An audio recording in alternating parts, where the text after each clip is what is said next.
So, Bluestar has been an active player in the auto and the auto ID industry for many years, and specifically since mid-80s and 90s, we have been playing an important role in the retail and hospitality business. So, I'm here today trying to explore this market, and I'm here today together with my colleagues Richard Austin and Gordon Atkins, two of the, not the only ones, but two of the best specialists in the retail and hospitality, right? Thank you. Yeah. You both together are holding a significant number of years of experience, right? That's right, Paco. Yeah, I think I've been in the POS industry since about the mid 15th century, or possibly longer. It sometimes feels like that. I've got probably at least 20 years experience in retail POS technology. So if you hear a sadder story than that today, please let me know. But that's my background in distribution. I will. Gordon? Well, I've not done the whole 400 years like Richard yet, but I'm knocking up probably 30 years in retail and hospitality, actually starting at the shop floor level, working my way up through management and on into technology and into distribution. So yeah, I kind of started on the shop floor learning the nitty gritty parts, and I've kind of worked my way up from there. That's great. So in other podcasts, we have been exploring also the different opportunities in the retail and hospitality, but I think we all agree that payments is probably one of those areas where the opportunity is much bigger and especially much more evident, right? Absolutely, yeah. I think we were talking about this yesterday in a recent podcast that we recorded. A lot of changes in retail and hospitality, and that's what's adding. That's what's allowing us to really get much more involved in payment, is the addition of MPOS products to our range, and also the increasing prevalence of mobile point of sale in the market. It's to some extent it's replacing EPOS and the more traditional Windows-based EPOS solutions, but it's also in a lot of cases running alongside that. So MPOS is right for some applications, EPOS is right for others. I mean, Gordon and I have spent quite a lot of time talking about this over the time we've been working together. Yeah, that's it. With MPOS is one of the biggest changes, say, last 10 years, but we're going through lots of changes in the payments industry right now. The way certifications are done, units, the way devices hold the information. So there are lots of changes, and for me, it's an exciting time to be with Bluestar and to be able to add in a lot of different payment options. Yeah, from the Bluestar point of view, that's a very interesting point. So the question is, why adding payments to distribution? Well, yeah, I mean, I think historically, the POS has been one side, the payments has been the other side, and the reseller or the ISV had to go to two different places.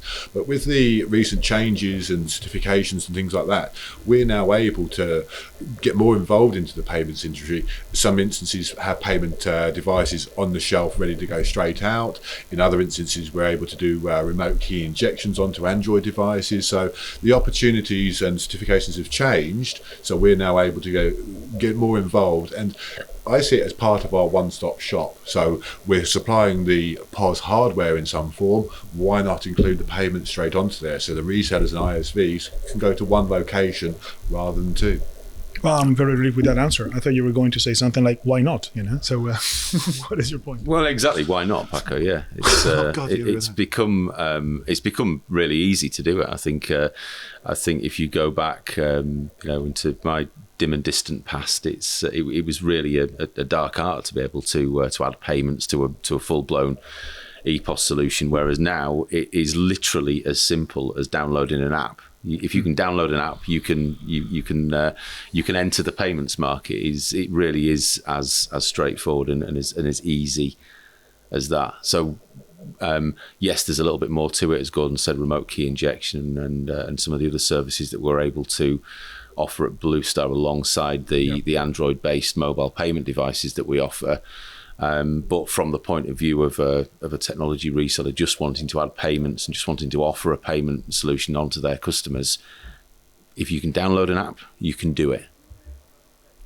Yeah, that's a very good point, because I mean, if things are so easy, this might be an excellent opportunity also for the SMBs, for those small and medium business which are looking also to, let's say, not only to identify new market opportunities, but also they might feel relief now to step into a market that traditionally was not that easy in the past, right? Yeah, historically, you had to sign up for a certain period of time. You had to have a monthly fee.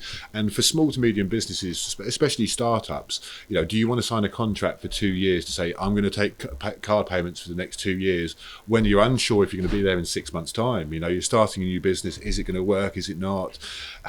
The new one-time payment devices offer that opportunity to come out of a contract, just to pay a one-time device and start taking card transactions. So going into the future, you haven't got too much costs apart from when you physically take a transaction. That's correct. Yeah. Yeah, fully agree. Yeah. So SMB is really the target for this kind of market, right? For the MPOS. For the MPOS, so you don't see it really for the bigger companies, or you think it's easier for the smaller, or it's a better solution for the smaller business rather than for the big ones? I think there's a place for it in all sizes of company, but it's MPOS is probably not the right application to run all of Carrefour's stores, right? It's there's a I think, again, something we touched on in the Trends in Retail podcast that we recorded recently, is that all of the different options that you have to be able to offer these days. So it's not just traditional point of sale in store. You've also got to consider online, mobile payments. You've got to consider buy online, pick up in store. There's I won't list all of the different options you need, but I think MPOS and mobile payments is definitely a part of that, and it can be a part of it for, it could be a big retailer that wants to run a relatively small part of their operation. I think you had an example, we were talking earlier, PACO, about the Christmas trees that... Yes, absolutely. That's the kind of shops that are really, let's say, popping up, here and there, that we are seeing, let's say, supermarkets making new areas, new shopping, where they need a complete different solution to the ones that they are using right now. Right? Well, yeah, like Richard said, the Christmas trees in large supermarkets, gets around to Christmas time, they want to sell Christmas trees. Yeah. Generally, they're outside. How do you get a till point outside? Yes, you can run cables, you can create power outside, no problem at all. All of that has quite a lot of cost, because you are taking an EPOS unit from inside to outside. So it might not be ideal. But whereas you look at some of the mobile solutions now, it can be as quick as grabbing a tablet, grabbing a payment device, maybe a mobile printer, and that's it. I think that's a good point, because can you give us some more examples of where this technology can be used in an easy way, or where you are seeing this technology being used at this moment? Literally anywhere. I think it's really just a case of, can you think of somebody that needs to take payments, and that's it. I use a mobile payment device myself. I run a comedy night, and rather than people having to pay cash to get in, they can just simply do a contactless payment on a reader. That I've got an app on my phone. I use a sum up reader. It's as easy as that. The guy behind the bar, it's a pop-up bar in the venue that we have. He's got the same thing. It's as simple as that. I think hairdressers, any mobile, doesn't even have to be mobile. Anybody that doesn't want to invest in a full stationary point of sale, but that needs to take payment from people. That's one. I think you had a couple of good examples as well, didn't you, Gordon? Well, yeah. To be honest, for me, it's anywhere you've got 3G, 4G, 5G, or a Wi-Fi signal. To be honest, I've got a friend of mine who teaches kids to play football. So he's always out in the middle of a field somewhere, and the parents come along, drop off their children, and when they come to pick up the children, he asks for the funds. I've got no cash on me, no cash. Well, he gets out his mobile phone, gets out his payment reader. Yeah. I can now take a card transaction in the middle of a field, because he uses 3G, 4G certification for the transaction, and away you go. It could be that simple. Is hospitality really a more evident opportunity than the, let's say, traditional shopping for that? I think it applies to both. I think it's the obvious use in hospitality is the these sort of little hipster coffee shops that are springing up all over the place. Then their initial investment in the technology, I think, is they want to keep that to a minimum. They want to spend. They'd rather spend their initial low budget on nice decor, the stock of coffee, whatever their other expenses are. They don't want to be spending a fortune, several £1,000s on a full blown point of sale solution. So definitely for hospitality. But I think this that same point of the cost of entry for MPOS being significantly lower than it is for EPOS, that applies also to start-up retailers as well, or anybody that's just looking to maybe experiment and try something different, whether that will be a pop-up store, a new location, just to see. So I think it works. That there are use cases for it in retail and in hospitality, and also outside of those as well. Leisure. If you're you're selling something at I take my son to football on a Saturday afternoon, and to watch Hull City play, and you can buy a program outside. You have to pay cash for the program, but you could equally pay card for the program if the guy selling the programs had a card reader. So it's honestly there's no limit to how these kind of devices can be used. And this is, for me, the great thing about MPOS. It suits a whole range of customers in a whole range of areas. Yes, if you're doing a huge amount of transactions in the middle of a supermarket, it's not ideal for you. But if you want to try something start-up or, get into card transactions, perfect way to start. But, in the past, I was involved in some projects related to payments, and then it was really at the time a real pain in the ass, because we have to go through all kinds of certifications. You have to speak with the banks. You need to do this, you need to do that. It was the security levels, etc. So certifications was really something not only different per country, but also different by any bank who was involved there. And then one of the things which is really shocking me, and this is what probably represents one of the best opportunities for many traditional EPOS players, is that you don't need to go through all that pain in this moment, and you can really adopt this technology not only from the reseller point of view, but also from the end user's point of view in a much easy and fast way. I think you're absolutely right there, Paco, and it's you can be reassured that they weren't just making it difficult because it was you. They were. It was. I've been 20 years thinking that, So thank you. No, it's not you. Okay. It's there are a lot of certifications. Maybe I never understood anything, So that's also possible. It is a minefield, and I don't pretend to be an expert in the security aspects of it myself at all. But what's changed is that all of that. Security compliance is still there in the background, but from the point of view of reselling the payment application, it's really come down to exactly that, an app. And as I said before, if you can install an app, you can sell payments. So it's not the it's not the very difficult minefield that it was, or at least with the partnerships that we're able to offer, we can remove much of that complexity from it with the right solution. All the security certifications are all there. It's just depending on who you are and what you're doing, you don't really need to get too involved because everything's already into the app or into the software, and it's just a case of logging on and away you go. So if you're a reseller, you don't really have too many concerns about certification or anything like that. If you're an ISV and you're integrating into your software, yes, you have a few security levels and things like that, but generally it's a lot easier now. Yeah, but I mean, at the end, there is a point here also, when you are talking about how simple adopting this technology is, it keeps in my mind, is it safe? Because the security, when you're going through all these pain and certifications, etc., you automatically assume that that's much safer than, let's say, any other technology. But I think also the technology has evolved a lot in the last years, and probably security has also been solving this trouble too, right? Yes, that's it. Historically there were so many layers before that, yes, you had to tick so many boxes, but those layers are still there. It's just slightly changed and adapted with modern ways of doing it. So, for instance, card security. So having the card is one part of security. Having the PIN number is another level of security.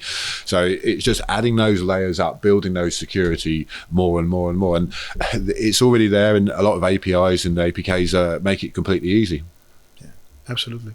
Okay. Hey, is Bluestar ready to support our customers? Is Bluestar able to be the one-stop shop for this kind of technology for MPOS and payments? Yeah, certainly. With the Bluestar one-stop shop approach, adding payment readers into there, for instance, SumUp, gives the opportunity for an ISV to integrate it into their software, then come to us for the receipt printer, the cash drawer, the barcode scanner, the tablet stand, the payment stand, and the payment reader. So historically, they may have to go to 2 separate locations for that type of thing, but with Bluestar, they can come to us for one. Mm-hmm. I think as well we can add to that also recommendations for more fully blown software applications that we can add to that. So if it's more than just taking payments and they want to, resellers that don't have their own software are looking to progress a little bit further forward into actually being able to offer a software application. We've got quite a few partnerships there that we can bring to the table and say, hey, you might want to work with this company here in addition to the payment partnership that we can offer, working with the right ISV for the application that you want, the market area that you're going into. There's some really good options there. So yeah, definitely we can offer the right advice to people that are wanting to either get into this industry or go a little bit further into the industry than they already are if they're already starting to offer payment solutions. I think we're missing something here, right? Probably we should be talking about cash. Is cash still, let's say, playing any role in all this new market when we are talking about payments, through the mobile payments in the, in the cloud? So, yeah, 100%. I know Gordon and I have got slightly different opinions on this and probably many other topics, but as far as I don't have to take any side, then it's that's why you've sat us apart, right? I think that keep in the middle there, PACO. Yeah. No, I think cash it's definitely still really important, and I think that I don't think it's going to go away. Certainly not anytime soon. Cash has been with us for, it's been a part of human society for 7,000 years in one form or another. It's got a lot easier. It's a hell of a lot easier to pay card than it is to sometimes to pay cash these days. In the same way as 2,000 years ago, it was probably it was easy to pay cash than it was to trade goats for goods and services. So things are moving on, but I think that on the one hand, there are certain businesses that actually will only accept cash still. One of my local takeaways is, they've never had a card machine. You can only pay cash in there. They've even installed a cash machine outside their takeaway so that you can go to the cash machine and get cash out and pay them. Now, I don't want to speculate as to why they're doing that. You can draw your own conclusions. Yes. But and equally, there are other businesses that will only take card payments, and that's definitely been spurred on by the last few years, last couple of years in the pandemic, where really it was just pure and simple, much safer not to take cash payments. Card only payments were and still are a safer form of payment. So I think I think that's my take on it. Is that there are always going to be certain places that will only take cash, and I think even the places that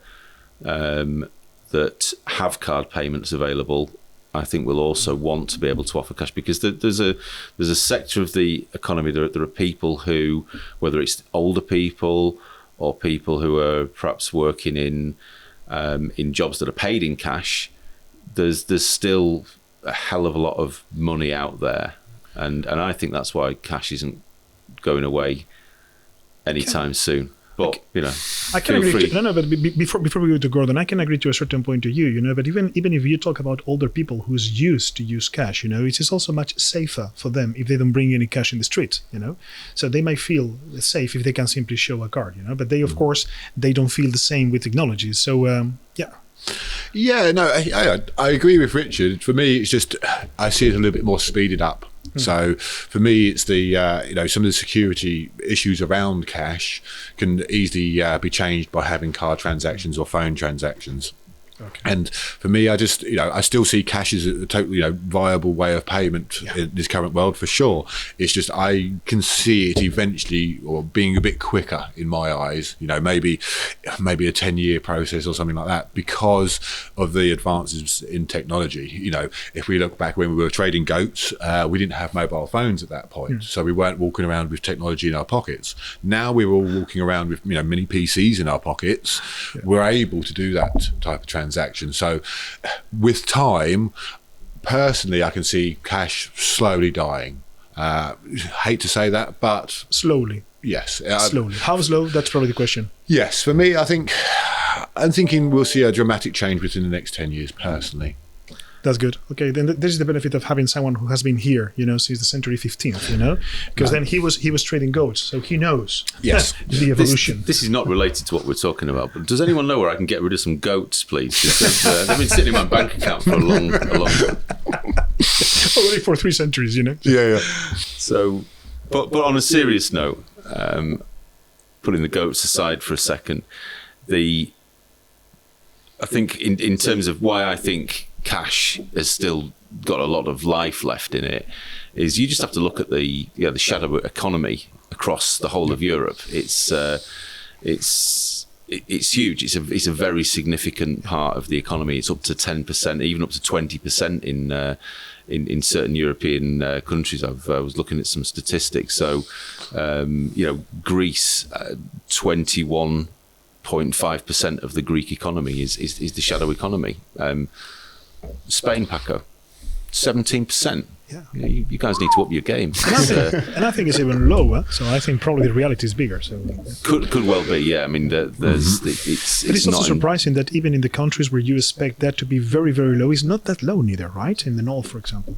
Yeah. I mean, what's Norway? Over 12% of the Norwegian economy is shadow. The UK 9.4%. Yeah. And these figures are, a couple of years old, but it's still significant. Even Germany's over 10%. You would expect a company. I know this is pre-fiscalisation, so you'd expect that will have had some sort of impact on it as well. But and the thing is, this is cash. So if you're in a country where there is a significant shadow economy, or in other words, if you live in the world, right, you live in a country with an economy that has a significant proportion of shadow economy, right? So that means that there's a lot of cash out there. People are going to want to spend cash. People want to. That's what they want to use. Yes, those people might also use all of the sexy forms of mobile payment that we're talking about. All the different, they're buying stuff online. But it's significant. It shouldn't be overlooked. And all the time that's out there, anybody that's potentially taking cash needs some sort of solution, even like a cash drawer or something to handle it. And one other point that I think is just briefly worth making as well is part of the reason why people may be using cash is that they don't have a bank account. So to have a credit or debit card, you need a bank account, right? Another way around that, and this is a really interesting area that I don't know a great deal about, which is definitely coming through, is cryptocurrencies. So you don't have one of the many advantages of cryptocurrencies is that you don't have to have a bank account for that. So and this is something that we're already starting to see come through in Starbucks. I think in the US it's at Starbucks you can pay for your coffee in Starbucks using cryptocurrency. So this is something that's it's new, but it's coming through and definitely not to be overlooked. You're absolutely right, Richard. But I think it's also very interesting to see that also some of the applications that we are seeing in the EMPOS business, they are also having solutions for the cash, right? So. Yeah, totally. If you looked at the one of the desktop sum up solutions from us, it uses the Star MPOP, which is a print to cash draw combination. So you've already got a desktop device printing your receipts, and it also house your cash as well. So It's like Richard says, not to be overlooked. And some people are turning cash away at this point. For me personally, I'd never turn cash away. And it's built into the app, right? So it's a card payment app that has the ability to also allow you to take card payments. So it's the basic sum up app, and cash or card. It records both because not every single customer is going to be paying card. So even they acknowledge that yes, they're pushing the card payments, but you will also have cash payments mixed in at the same time. Does it have GOAT functionality built into it? I haven't seen that, no, but you never know. Ask and you'll get. Yeah, I wonder if people is going to be learning more about goats than payments, out of this podcast. But okay, it's going to be funny to know. If there is a market opportunity in the goats, let us know, and we will be talking about that. I'll be the first to let you know, Paco. So let me recap a little bit globally, what we are talking about. In what areas we can offer something within payment? Well, we have kind of, within the payments, in my eyes, 4 main areas. We started up with what I class as non-contract payment devices. So the sum up device, it's a one-time purchase and then just a percentage transactions after that. So that for me is kind of the starting point in payment. Right. Yeah. Then we have contract devices. So you'd sign up for a period of time. 12 months, 24 months, anything like that. You'd tend to generally get better percentage rates by doing that, but you are within a contract. After that, those 2 options, we then got the physical hardware. So somebody wanted to design everything themselves, write everything themselves, we have just the hardware, the actual physical payment devices. And then the 4th one, we back that up with the range of payment stands and different accessories to aid payments. So we have non-contract devices, contract devices, just the devices themselves, and all the accessories that go with. Okay. I think, all of those, it's horses for courses, right? Some people are going to want you can pick and choose. You don't have to have, you probably wouldn't have all of those, but you might have, the 1st and the 4th option. I think the fact that, as you said, it's a one-stop shop, right? We can help out no matter what it is that you're looking for. We've got something to offer, and I think there's a lot of upselling opportunities with this. You might just want to be offering a payment solution, but I think it's definitely worth considering what else might be offerable to your customers, just to make your solution that little bit more sticky.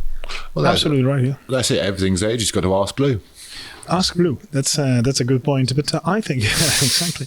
But I think there is something that we also forgetting in this moment. It's how about these software developers, these software vendors? We might. It's not we might. We have also some good news for them, right? That's right. Yeah. Basically the good news is we got a range of software vendors, payments partners, solution partners, whatever you want to call them, that we can add into the mix to come up with the right solution. So you don't have to have everything yourself. You can look to us to, we're really happy, either myself or Gordon or quite a few of our colleagues, we're really happy to talk to people and just advise about what is it, what's the problem, what's the solution that you're looking for, and what could we bring forward to put that in there, and a lot of the really possibly the most important part of the equation is what software partnerships can we offer there. Yeah, we are looking for that, but there's I think it's also part of the value add that we can offer, and most of the pain that those software vendors they have is really related to the fact that they need to manage hardware, and this is where we can really be a super help for them. Oh, right? Definitely. Yeah. I mean, we can take the headache out of hardware for ISVs for sure. Once they've made their solution, then realistically, they've got to sell it and they've got to pay for it. After that, we'll take everything away. We'll deliver it. If there's any returns to be done, we can help out with that as well. The whole logistics side, the whole solution side of the hardware, we can take completely. So they can then concentrate on their software, still offer hardware. So they're offering a complete solution, hardware and software.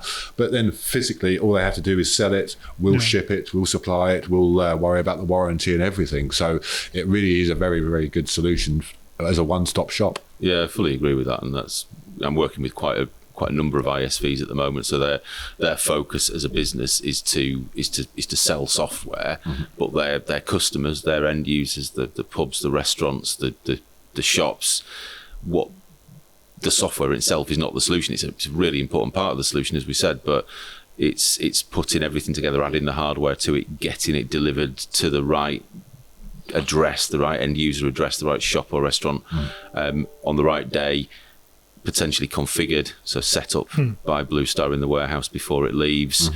Perhaps even customizing the packaging to some extent, maybe even adding a third-party payment reader to the solution, boxing everything together, and then making it turn up in the right place at the right time. That's something that from the ISVs that I'm dealing with, that's a hugely valuable service, and really, really important to them, and definitely something we're looking to do more of. Fully agree. Totally. And I think we've been talking a lot about payments today, about MPOS. I think it's really time to recap. So what I would like to do is, can we agree on 3 takeaways that, let's say, any partner, either if it's a reseller, but it's an ISV or whatever, they could be let's say, taking out of this conversation? What should be the first point on that?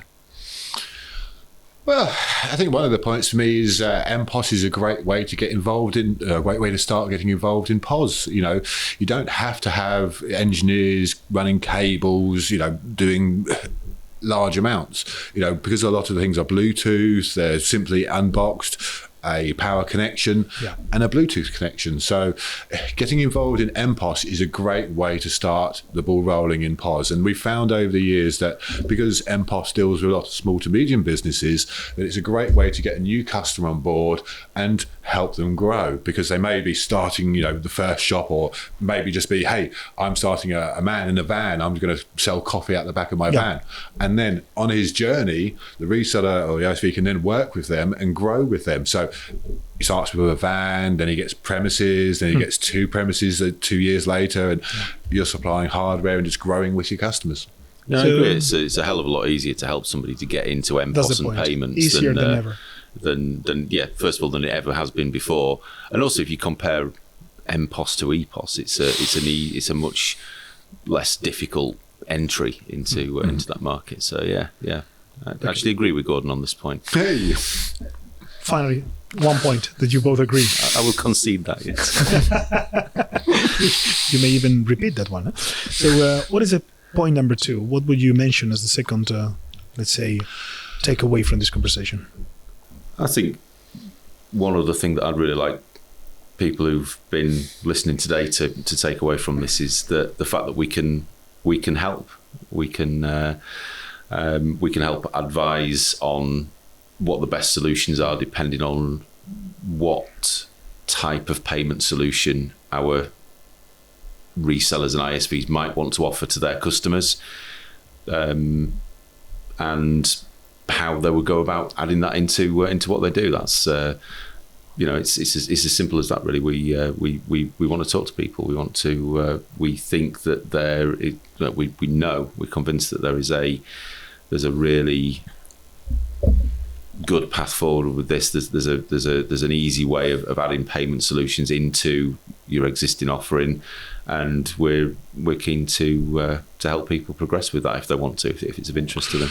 What a crazy day we're having. I'm actually going to agree with Richard here. Just ask Blue. It's, come to us and have that simple conversation. What are you looking for? How can we help? What do you want to do? Exactly. So I think that's the final point is, right? Who you want to talk to. You want to talk to resellers, to ISVs, you want to talk to... all of the above. ISVs, resellers, system integrators, anybody who's getting involved in reselling anything to do with retail and hospitality, to be honest, from the payments to the hardware and anything in between. So yeah, I think I'm particularly interested in talking to our customers, whether they be resellers or ISVs that are offering that solution onto, or interested in offering the payment solutions onto end customers. I think from your point of view, Gordon, more payment providers maybe? Yeah, totally. We're still growing in that area. So more payment providers, whether it be hardware, software, the physical payments, everything.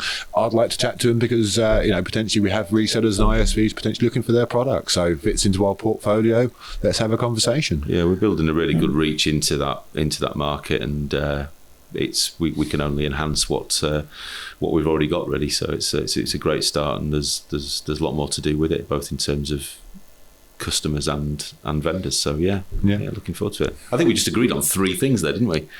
And it's even more important. You have agreed to the last 3 points, really to the takeaways. So I think that's really an improvement from today.